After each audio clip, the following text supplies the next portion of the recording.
नमस्कार। अमन study point पर आप लोगों का हार्दिक स्वागत है। आज से हमारे चैनल पर आरओ एआरओ 2016 परीक्षा के लिए और यूपी पीसीएस परीक्षा के लिए करंट अफेयर्स की शुरुआत हो रही है। देखिए 19 तारीख तक लगातार आपको करंट अफेयर्स के वीडियोस मिलेंगे। जो सबसे महत्वपूर्ण करंट अफेयर्स है वो आपको कराया जाएगा।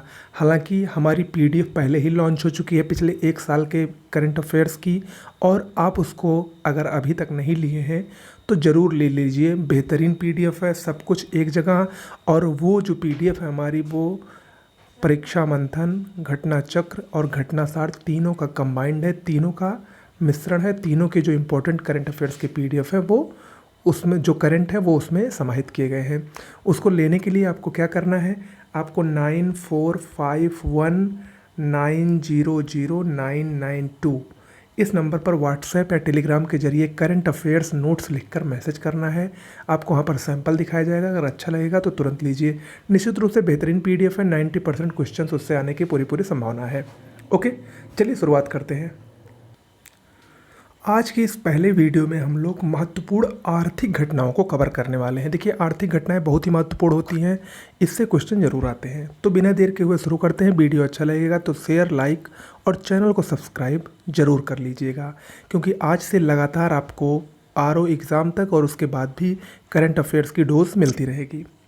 चलिए शुरुआत करते हैं। पहला, जून 2020 में अंतर्राष्ट्रीय मुद्रा कोष यानी आईएमएफ द्वारा जारी वर्ल्ड इकोनॉमिक आउटलुक 2020 के अनुसार वर्ष 2020 में भारत की वृद्धि दर कितने प्रतिशत आकलित की गई है? 4.5%। ये इम्पोर्टेंट है। आईएमएफ द्वारा भारत की 2020 में जीडीपी की वृद्धि या कितने प्रतिशत आकलित की गई है? 4.5%। जबकि इसी ने विश्व में जीडीपी की वृद्धि कितनी दर्ज की है? 4.9%।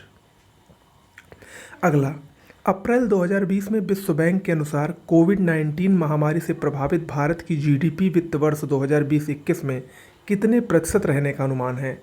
1.5 से 2.8%। ओके, देखिए इसके बाद वाला जो हमारा वीडियो होगा वो स्पेशल कोरोना वायरस स्पेशल होगा।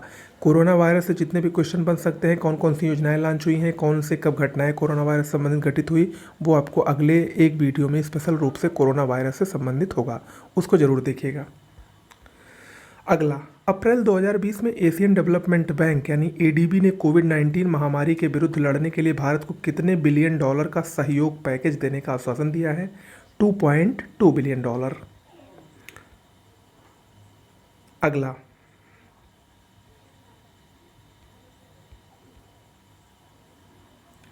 संयुक्त राष्ट्र की रिपोर्ट एशिया और प्रशांत का आर्थिक और सामाजिक सर्वेक्षण 2020 संवहनीय अर्थव्यवस्थाओं की ओर के अनुसार वित्त वर्ष 2020-21 के दौरान भारत की वृद्धि दर कितने प्रतिशत रहने के अनुमान है? 4.8%। देखिए जो अलग अलग कंपनियां हैं या अलग अलग जो संस्थाएं हैं वो जो वृद्धि दर जारी करती हैं विभिन्न देशों की और भारत की, वो बहुत महत्वपूर्ण है। ठीक है, तो हमने आपको एडीबी के अनुसार बताया, हमने आपको आईएमएफ के अनुसार बताया, और ये एशिया और प्रशांत के इसके अनुसार है 4.8%। ओके, अगला है अरबपतियों की 34वीं वार्षिक फोर्ब्स सूची 2020 के अनुसार इस वर्ष की सूची में विश्व के सर्वाधिक धनी व्यक्ति का खिताब किसे प्राप्त हुआ है? जेफ बेजोस, अमेजन के ये प्रमुख हैं। अगला है एशियाई विकास बैंक ने अपनी वार्षिक रिपोर्ट एशियाई विकास परिदृश्य 2020 में भारत की जीडीपी वृद्धि दर कितने प्रतिशत रहने का अनुमान लगाया है? 4%। यानी एडीबी के अनुसार भारत की वृद्धि दर जीडीपी की 4% रहेगी। अगला है 30 मार्च 2020 को एशियाई विकास बैंक ने भारतीय ढांचागत क्षेत्र में कितने करोड़ डॉलर निवेश की घोषणा की है? 10 करोड़ डॉलर यानी 100 मिलियन डॉलर। अगला है स्वचालित मार्ग के अंतर्गत रक्षा विनिर्माण में एफडीआई की सीमा 49% से बढ़ाकर कितने प्रतिशत करने का निर्णय लिया गया है? 74%। ये मोस्ट इम्पॉर्टेंट है, 74% करने का निर्णय लिया गया है। अगला है वर्ष 2019-20 के लिए प्रमुख फसलों के उत्पादन के तीसरे अग्रिम अनुमान के अनुसार देश में कुल खाद्यान्न उत्पादन कितने मिलियन टन होने का अनुमान है? 295.67 मिलियन टन। इम्पॉर्टेंट है ये। अगला, फोर्ब्स द्वारा जारी भारत के 100 सबसे अमीर व्यक्तियों की सूची में शीर्ष स्थान किसको प्राप्त हुआ है? मुकेश अंबानी को। अप्रैल 2020 में केंद्रीय कृषि और किसान कल्याण मंत्रालय द्वारा देश में 2020-21 में कितने करोड़ टन अनाज उत्पादन का लक्ष्य रखा गया है? 29 करोड़ 83 लाख टन। ये भी आंकड़ा इम्पोर्टेंट है। अगला, 15वें वित्त आयोग का गठन कब किया गया था? 27 नवंबर 2017 को। 15वें वित्त आयोग का अध्यक्ष किसे नियुक्त किया गया है? NK सिंह को। 15वें वित्त आयोग की सिफारिशों में संघीय करों में राज्यों का हिस्सा कितना है? 41% है, जबकि 14वें वित्त आयोग में ये 42% था। अगला है, 1 फरवरी 2020 को संसद में प्रस्तुत 15वें वित्त आयोग की प्रथम रिपोर्ट में किस वर्ष के लिए अनुशंसाएं हैं? वित्तीय वर्ष 2020-21 के लिए है। देखिए, वित्तीय ये जो 15वां वित्त आयोग है, इससे BEO परीक्षा में भी प्रश्न आया था और इसमें भी आने की संभावना है। अगला है, 15वें वित्त आयोग के अनुसार राज्यों की हिस्सेदारी में हो रही कटौती को किस राज्य के हिस्से के लगभग बराबर माना गया है? जम्मू कश्मीर के, लगभग 0.85।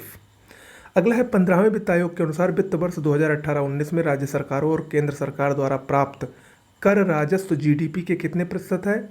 17.5% है।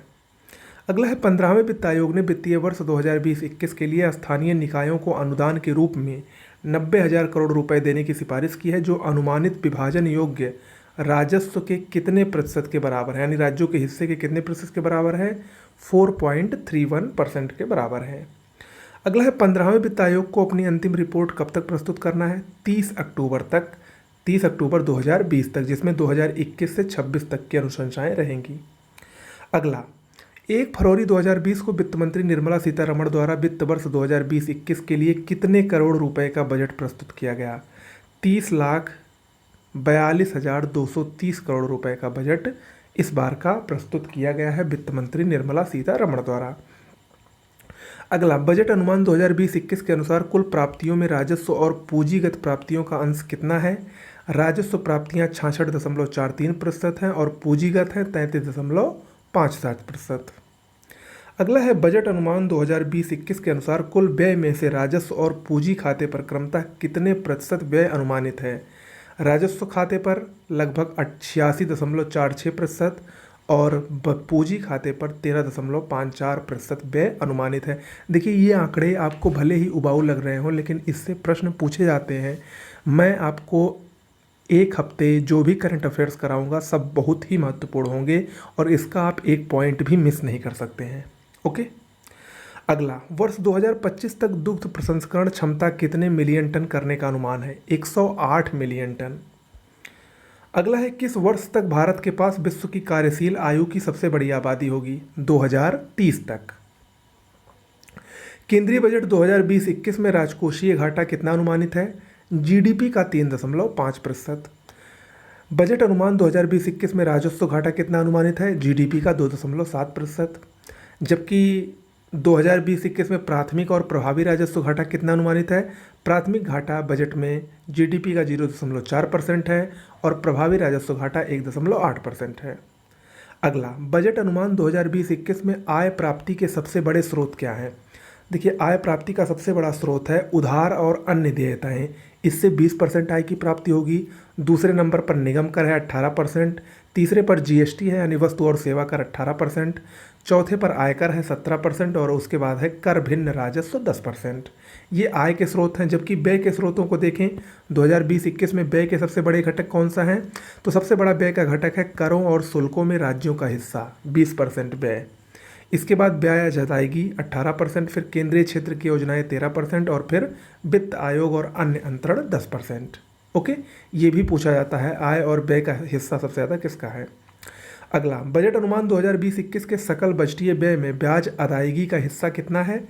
18%, मोस्ट इम्पॉर्टेंट है, और ये अनुमानित GDP का 3.15% है। अगला, बजट अनुमान 2020-21 में कर और GDP का कितना अनुपात अनुमानित है? 10.77%।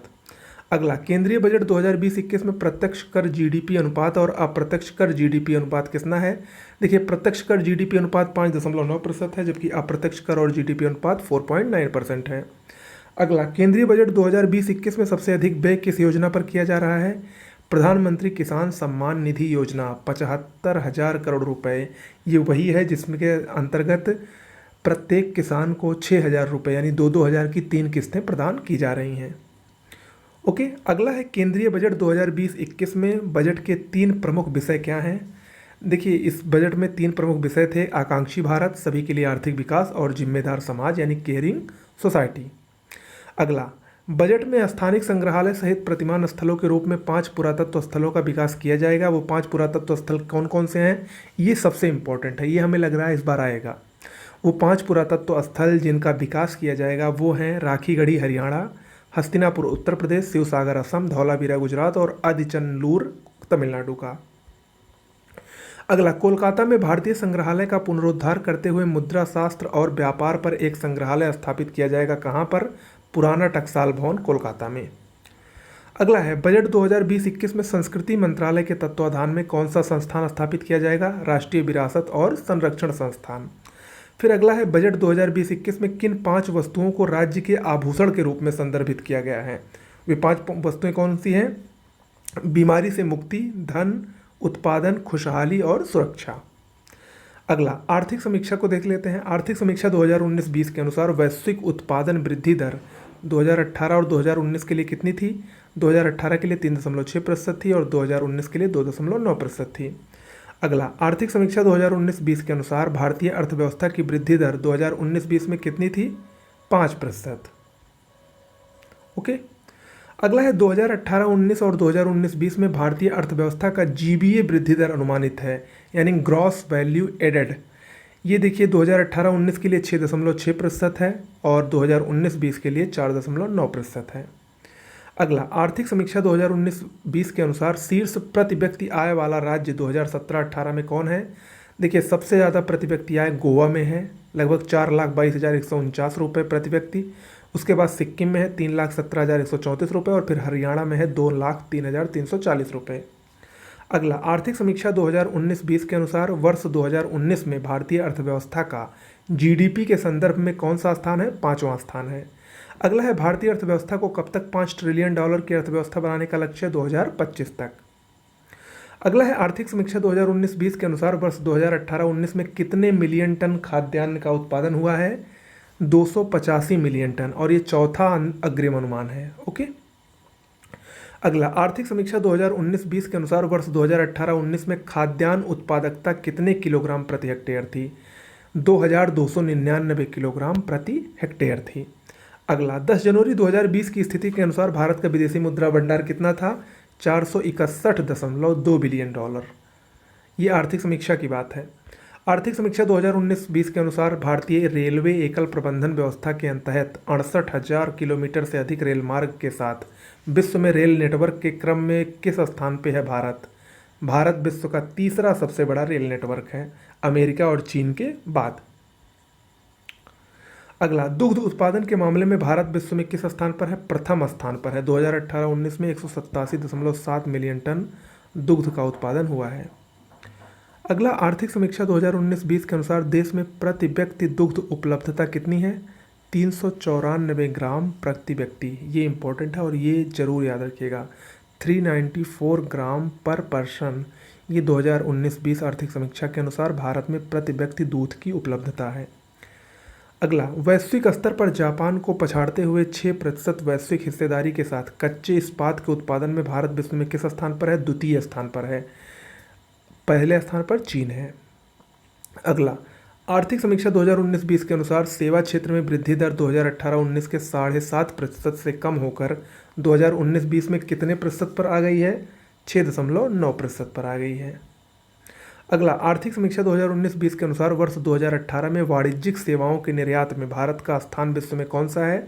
8वां स्थान है वाणिज्यिक सेवाओं के निर्यात में।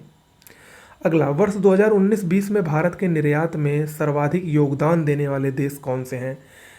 सबसे पहला है संयुक्त राज्य अमेरिका 16.9%, फिर संयुक्त अरब अमीरात, फिर चीन, फिर हांगकांग और फिर सिंगापुर।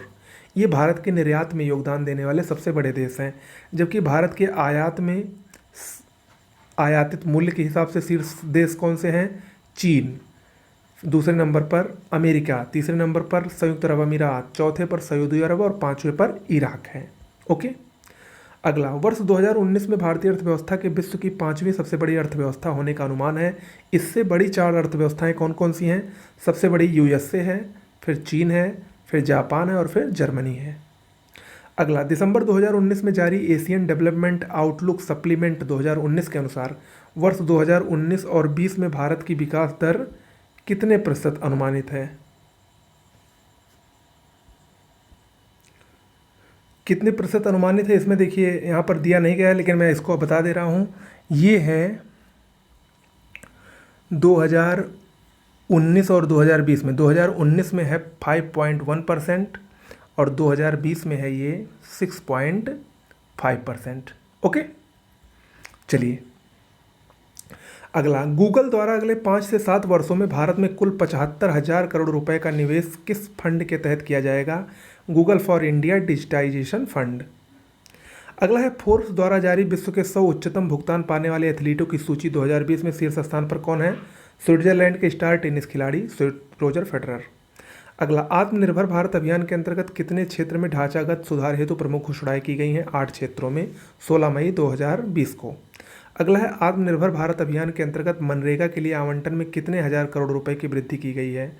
40,000 करोड़ रुपए की। ये इंपॉर्टेंट है। अगला, Asian infrastructure and investment bank ने से स्थानीय मुद्रा में वित्त पोषण का पहला ऋण प्राप्तकर्ता देश कौन होगा? भारत। अगला, state of the world population 2020 report का मुख्य विषय क्या है? मेरी इच्छा के विरुद्ध, यानी अगेंस्ट माई विल। अगला, state of the world population 2020 report किसके द्वारा जारी की जाती है? संयुक्त राष्ट्र जनसंख्या कोष, यूनाइटेड नेशन पॉपुलेशन फंड द्वारा। अगला, संयुक्त राष्ट्र जनसंख्या कोष के अनुसार जुलाई 2020 तक विश्व की जनसंख्या बढ़कर कितनी हो गई है? 7,795 मिलियन। अगला, संयुक्त राष्ट्र जनसंख्या कोष के अनुसार वर्ष 2015 से 20 के मध्य वैश्विक आबादी कितनी बढ़ी है? 1.1% की औसत वार्षिक दर से बढ़ी है। अगला, संयुक्त राष्ट्र जनसंख्या कोष के अनुसार जन्म के समय जीवन प्रत्याशा वैश्विक स्तर पर 2019 में 72 वर्ष थी, जो बढ़कर 2020 में कितनी हो गई है? 73 वर्ष, यानी 1 वर्ष की वृद्धि हुई है। अगला, संयुक्त राष्ट्र जनसंख्या कोष के अनुसार भारत की जनसंख्या 2019 में 1368.7 मिलियन थी, यानी लगभग 1.3 अरब थी, जो अब बढ़कर 2020 में कितनी हो गई है? 1380 मिलियन हो गई है। अगला, संयुक्त राष्ट्र जनसंख्या कोष के अनुसार वर्ष 2015 से 2020 के मध्य भारत की जनसंख्या में कितनी वृद्धि हुई है? 1% की वार्षिक दर से। संयुक्त राष्ट्र जनसंख्या कोष के अनुसार भारत में जन्म के समय जीवन प्रत्याशा वर्ष 2019 में 69 वर्ष थी, जो बढ़कर 2020 में 70 वर्ष हो गई, यानी 1 वर्ष की वृद्धि इसमें भी हुई है। अगला है, संयुक्त राष्ट्र जनसंख्या कोष के अनुसार वर्ष 2020 में भारत में प्रजनन दर कितनी है? 2.2 प्रति महिला। ओके, जबकि संयुक्त राष्ट्र जनसंख्या कोष के अनुसार 2020 में वैश्विक प्रजनन दर 2.4 प्रति महिला। याद रखिएगा, वैश्विक 2.4 है, जबकि भारत के 2.2। इसके बाद देखते हैं, दिसंबर 2019 में बाजार पूंजीकरण के संदर्भ में $100 बिलियन के स्तर को प्राप्त करने वाली भारत की तीसरी कंपनी कौन बनी? HDFC bank. पहला रिलायंस और दूसरा TCS। अगला, किस राज्य में पहले विशेष आर्थिक क्षेत्र की स्थापना के संबंध में अधिसूचना जारी की गई है? त्रिपुरा में। इंपॉर्टेंट है। अगला है, भारतीय रिजर्व बैंक के गवर्नर द्वारा दृष्टिबाधित लोगों की सहायता हेतु कौन सा ऐप लॉन्च किया गया है? Money, mobile aided note identifier. अगला, दिसंबर 2019 में रिजर्व बैंक की सूचना के अनुसार किस बैंक के माध्यम से बांग्लादेश को रक्षा खरीद हेतु $500 मिलियन का ऋण दिया जाएगा? एक्जिम बैंक के माध्यम से। अगला है और अंतिम है, भारत का पहला कारपोरेट ब्रांड ETF कौन सा है? Bharat bond exchange traded fund. Okay, तो ये कुछ प्रमुख इकोनॉमी से संबंधित घटनाएं थी। देखिए, अभी इकोनॉमी से संबंधित एक वीडियो आपको और मिलेगा, उसमें कुछ और महत्वपूर्ण चीज़ें रहेंगी। इसके अलावा आपको अगले 1 हफ्ते में खेल से संबंधित, पुरस्कारों से संबंधित, प्रमुख व्यक्तित्व से संबंधित, राष्ट्रीय और अंतर्राष्ट्रीय घटनाओं से संबंधित वीडियो जरूर मिलेगा। लेकिन अगर आप सब इसको एक ही PDF में प्राप्त करना चाहते हैं तो हमारे PDF को ज़रूर लें, और निश्चित रूप से वो PDF आपको बहुत ही लाभ पहुंचाएगी। ओके, PCS और RO दोनों के लिए वो रामबाण है। नमस्कार।